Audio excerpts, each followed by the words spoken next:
오늘 우리에게 주시는 하나님의 말씀 마태복음 13장 52절에서 58절까지의 말씀 우리 함께 보도록 하겠습니다.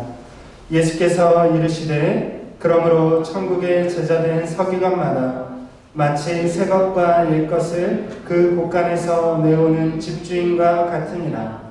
예수께서 이 모든 비유를 마치신 후에 그곳을 떠나서 고향으로 돌아가사 그들의 회당에서 가르치시니 그들이 놀라 이르되 이 사람의 이 지혜와 이런 능력이 어디서 났느냐? 이는 그 목수의 아들이 아니냐?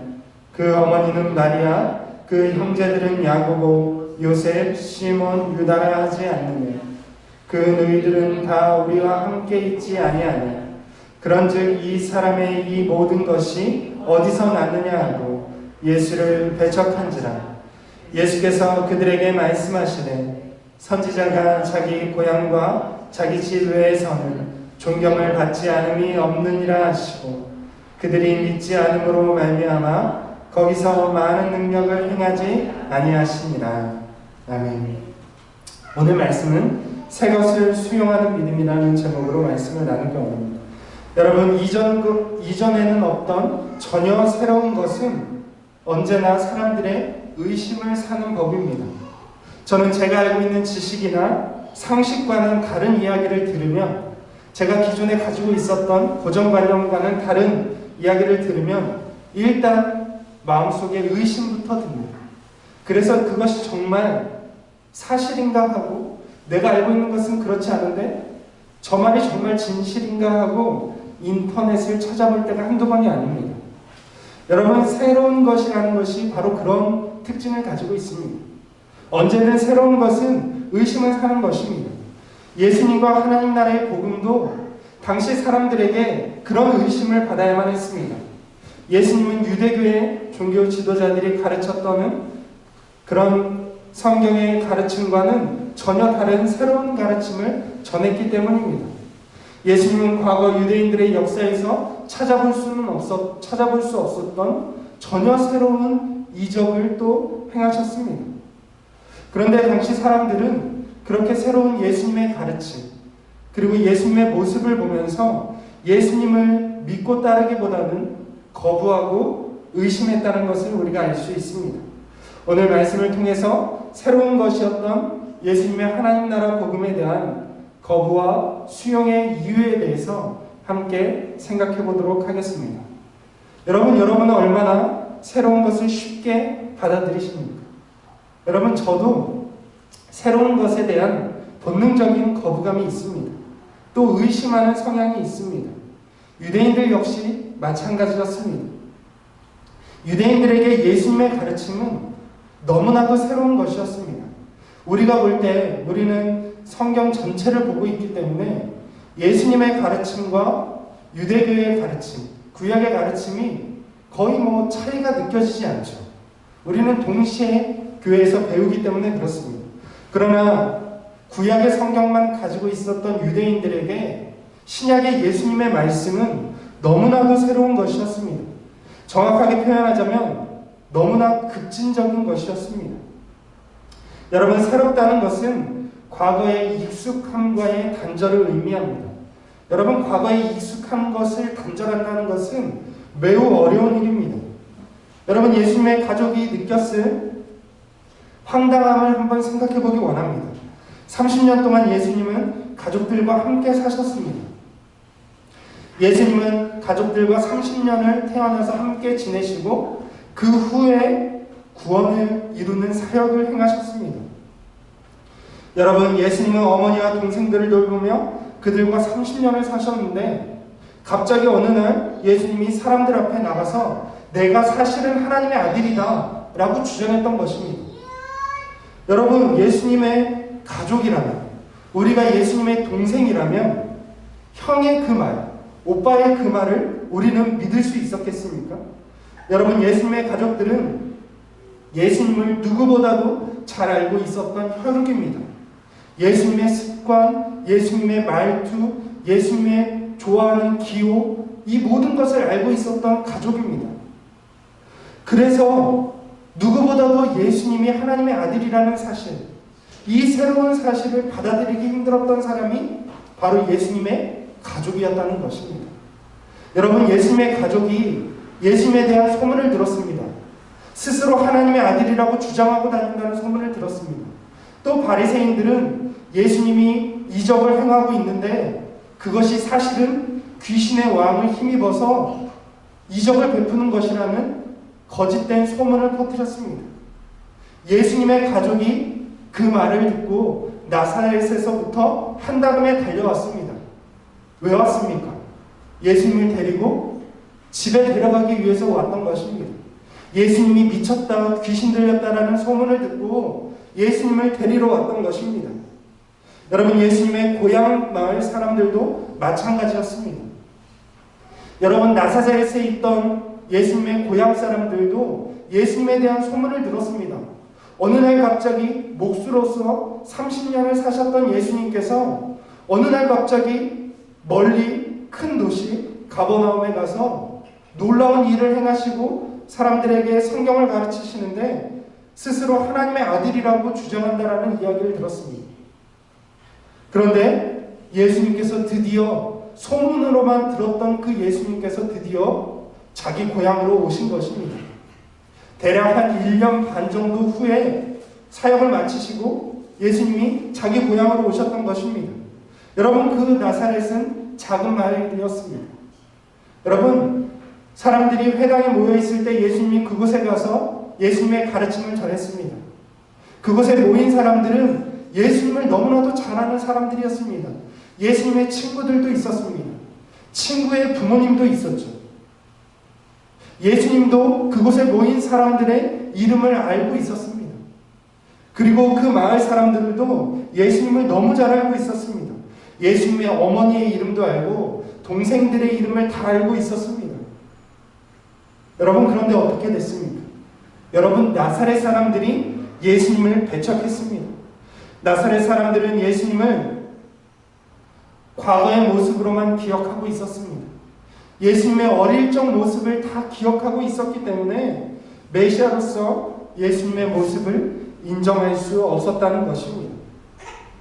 여러분, 이 나사렛 사람들은 같은 질문만 반복했습니다. 이 지혜와 이런 능력이 어디서 났느냐? 이 사람의 모든 것이 어디에서 났느냐? 여러분, 나사렛 사람들의 이 질문은 이 새로운 것, 예수님의 가르침과 예수님의 이적에 대해서 정당한 질문을 했다고 생각합니다. 만약에 제가 나사렛 사람이었다면, 예수님께서 나사렛에 오셔서 새로운 복음을 전하셨다면 저도 이렇게 질문했을 것입니다. 이 사람이 도대체 이러한 지혜와 이러한 능력을 어디서 얻었는가? 여러분, 나사렛 사람들은 예수님의 지혜와 능력이 이해가 되지 않았습니다. 그래서 질문했습니다. 이 사람이 이러한 지혜와 능력을 어디에서 얻었는가? 어디에서부터 왔는가? 그리고 그들은 질문하고 스스로 답했습니다. 어떻게 답했습니까? 나사렛 사람들은 이 지혜와 능력이 어디에서 왔다고 생각했습니까? 그들은 예수님의 과거에서 찾았고 땅에서 찾았습니다. 자기들의 과거의 경험에서 찾았고 자기들이 알고 있었던 지식 수준에서 찾았습니다. 이 나사렛 사람들은 초월의 가능성을 인정하지 않았습니다. 예수님이 뭐라고 말씀하셨습니까? 나는 사실은 하나님의 아들이다. 모든 사람들을 구원하러 온 메시아다. 하나님 아버지께로부터 왔다라고 이야기했습니다. 그런데 오늘 나사렛 사람들은 뭐라고 이야기하고 있습니까? 이 사람은 그 목수의 아들이 아니냐. 여러분, 예수님은 스스로를 하나님 아들이라고 주장하셨는데 나사렛 사람들은 예수님을 어떻게 간주했습니까? 그 목수의 아들이 아니냐. 하나님의 아들이 아니라 예수는 우리가 잘 알고 있는 그 목수, 예수님의 아버지 요셉의 직업이었던 목수, 그 목수의 아들이 아니냐라는 것이죠. 여러분, 그렇습니다. 저는 이것이 당연한 인간의 반응이라고 생각합니다. 누군가 자기 자신을 드러내고 내가 하나님의 아들이다, 새로운 가르침과 지혜를 전하고 놀라운 능력을 베풀어도 인간이 볼 때는 그 사람은 한낱 사람에 불과합니다. 이것이 인간으로서 당연한 반응입니다. 갈릴리 사람들은 그렇게 반응했습니다. 하나님의 아들이라는 예수님께 당신은 목수의 아들이다 라고 대답했던 것입니다. 여러분, 예수님이 누구신지에 대해서는, 예수님이 가르치신 새로운 하나님 나라에 대해서는 땅에 있는 것으로, 우리가 기존에 알고 있던 지식으로, 우리의 지혜로서는 예수님이 누구신지, 또 하나님 나라가 어떤 것인지 깨달을 수가 없는 것입니다. 왜냐하면 예수님과 예수님의 하나님 나라 복음은 이전에는 없던 새로운 것이기 때문에 그렇습니다. 그렇기 때문에 예수님을 찾기 위해서는, 예수님이 누구신지에 대한 답을 얻기 위해서는 우리는 초월의 가능성을 인정해야만 하는 것입니다. 여러분, 나사렛 사람들이나 우리나 예수님을 하나님의 아들로 믿는 것은 매한 가지로 어려운 일입니다. 하나님의 아들 메시아는 이 세상에서, 역사 가운데서 오직 예수님 한 분뿐이었습니다. 이 하나님의 아들은 예수님 전에도 없었고 후에도 없습니다. 예수님은 유일하신 특별한 분이십니다. 하나님의 아들입니다. 그런데 많은 사람들은 예수님을 하나님의 아들로 믿지 않았습니다. 당시의 유대인들은 예수님을 그저 랍비로 생각했고, 선생으로 생각했고, 선지자로 생각했습니다. 하나님의 아들로 믿은 사람은 극소수에 불과했다는 것입니다. 여러분, 그렇습니다. 새로운 가르침, 예수님의 하나님 나라의 복음을 받아들이는 것은 매우 어려운 일입니다. 사실은 불가능한 일입니다. 왜냐하면 노력으로 되는 일이 아니기 때문에 그렇습니다. 우리의 이성을 초월하고 우리의 경험을 초월하는 그러한 일이기 때문에 이것은 노력으로 되는 것이 아닙니다. 그래서 성경은 예수님을 믿는 믿음은 하나님의 선물이라고 이야기하고 있습니다. 누가 예수님을 하나님의 아들로 믿을 수 있습니까? 혈육도 믿지 못했고 예수님의 고향 사람들도 믿지 못했습니다. 그런데 누가 믿을 수 있었습니까? 하나님이 택한 사람이 믿었다는 것입니다. 여러분, 그렇습니다. 예수님에 대한 믿음은 우리의 지식과 우리의 경험을 가지고는 얻을 수 없는 것입니다. 오직 하나님이 택하신 사람만 예수님을 믿게 되는 것입니다. 베드로는, 예수님의 수제자였던 베드로는 예수님이 누구신가에 대한 질문에 이렇게 대답했습니다. 주는 그리스도시요 살아계신 하나님의 아들입니다 라고 베드로가 고백했습니다. 그때 예수님이 베드로에게 이렇게 말씀하셨습니다. 그것을 알게 하는 이는 혈육이 아니라 하나님 아버지라고 이야기하고 있습니다. 누가 예수님을 그리스도요 나의 구원자로 믿을 수 있습니까? 그것을 깨닫게 하는 이, 그것을 알게 하는 이는 혈육이 아니라 하나님 한 분뿐이라는 사실을 성경은 알려주고 있습니다. 여러분, 그렇습니다. 인간의 능력으로는 예수님을 깨달을 수 없습니다. 하나님께서 우리에게 깨달음을 주시지 않으면 우리는 예수님을 도무지 인정할 수 없다라는 것입니다. 여러분, 우리에게 이 하나님의 은혜가 있어지길 원합니다. 예수님을 깨달을 수 있는 믿음을 하나님께서 우리에게 선물로 주시기를 주님의 이름으로 축원을 드립니다. 여러분, 예수님과 하나님 나라는 이전에는 감춰졌던 새로운 것입니다. 사실상 구약 성경에 예수님은 예언되어져 있습니다. 그러나 그것이 예수님이 감춰져 있었기 때문에 유대인들에게, 예수님 당시의 사람들에게도 그것은 너무나도 새로운 것이었습니다. 전에는 없던 전혀 새로운 것이었습니다. 여러분, 이렇게 전혀 새로운 것은 이해되어지는 것이 아니라 믿음으로 수용되어지는 것입니다. 여러분, 우리가 예수님을 어떻게 믿을 수 있습니까? 하나님께서 우리에게 은혜를 베푸시고 믿음을 주셔야 우리가 예수님을 믿을 수 있는 것입니다. 예수님께서는 이것을 전하셨습니다. 여러분, 예수께서 우리에게 전하신 하나님 나라는 믿음으로 수용되는 것입니다.